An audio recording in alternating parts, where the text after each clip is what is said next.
दोस्तों स्वागत है आप सभी का हमारे इस वीडियो में। दोस्तों मैं गोविंद जायसवाल। दोस्तों आज का जो हमारा टॉपिक है वो है वीर रस, और इसके तहत मैं आपको इसकी परिभाषा, उदाहरण, अर्थ और स्पष्टीकरण को बेहद ही शानदार तरीके से समझाऊंगा।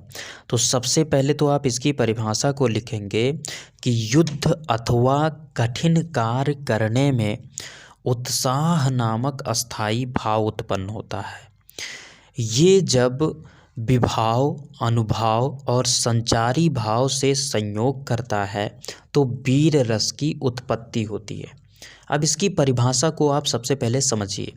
कहने का मतलब क्या है कि जब आप कोई कठिन कार्य करते हैं या फिर युद्ध के क्षेत्र में कहीं लड़ाई झगड़ा होता है तो उस समय आपके मन में उत्साह एक उत्पन्न होता है, यानी उत्साह नामक अस्थाई भाव उत्पन्न होता है। और यही उत्साह नामक अस्थाई भाव जब विभाव, अनुभाव और संचारी भाव से संयोग करता है तो वीर रस की उत्पत्ति होती है। अब आपके मन में तीन शब्द आ रहे होंगे, विभाव, अनुभाव और संचारी भाव। इन तीनों शब्द का अर्थ आपको नहीं पता है कि इनका मतलब क्या होता है, तो इस चीज़ को अभी जब मैं आपको उदाहरण समझाऊंगा तो उसमें इसका अर्थ बताऊंगा। तो आप उदाहरण लिखेंगे, मैं सत्य कहता हूँ सखे, सुकुमार मत मानो मुझे, यमराज से भी युद्ध में प्रस्तुत सदा मानो मुझे, है और की तो बात क्या, गर्भ में करता नहीं, मामा तथा निजतात से भी समर में डरता नहीं। ये जो लाइन, चार लाइन है, इसका अर्थ आप समझिए। दोस्तों आपने अभिमन्यु का नाम सुना है, तो अभिमन्यु युद्ध क्षेत्र में यानी कि युद्ध स्थल पर गरजते हैं, यानी कि वो इस चार लाइन को कहते हैं बड़े ही उत्साह से। वो कहते हैं कि मैं सत्य कहता हूँ सखे, यानी कि मैं सही बोल रहा हूँ मित्र, सुकुमार मत मानो मुझे, यानी कि सुकुमार मतलब होता है कमज़ोर, ठीक, कमज़ोर मत मानो मुझे, यमराज से भी युद्ध में, यानी कि यमराज से भी युद्ध में प्रस्तुत सदा मानो मुझे, यानी कि कहने का मतलब है कि मैं सही बात कहता हूँ, आप मुझे कमज़ोर मत मानिए, मैं यमराज से भी युद्ध में लड़ सकता हूँ। उसके बाद में है और की तो बात क्या, गर्भ में करता नहीं, यानी कि और की बात छोड़ दीजिए, घमंड में करता नहीं, मामा तथा निजतात से समर में डरता नहीं, यानी कि मामा और निजतात, आपने अगर महाभारत देखा होगा तो उसमें आपने ये इनका नाम सुना होगा, तो उनसे भी ये समर, समर मतलब कि मैदान में, युद्ध के क्षेत्र में डरते नहीं हैं। इनके कहने का अर्थ ये था, ठीक। अब इसके स्पष्टीकरण को आप लिखेंगे तो स्पष्टीकरण में आपको 4 पॉइंट को लिखना जरूरी होता है।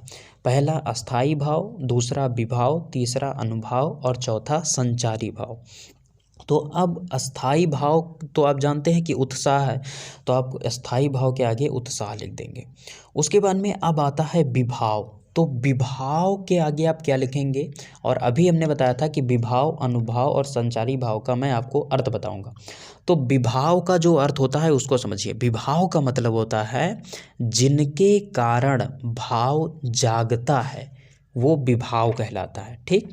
तो यहाँ पर जो ये कह रहे हैं, इनके कारण जो उनके युद्ध क्षेत्र में जो उनके सैनिक हैं, उनके मन में जो उत्साह उत्पन्न हो रहा है, किसके कहने पर उत्पन्न हो रहा है, वो जो ये अभिमन्यु हैं उन्हीं के कहने पर जो उनके सैनिक हैं उनके मन में उत्साह उत्पन्न हो रही है, ठीक है।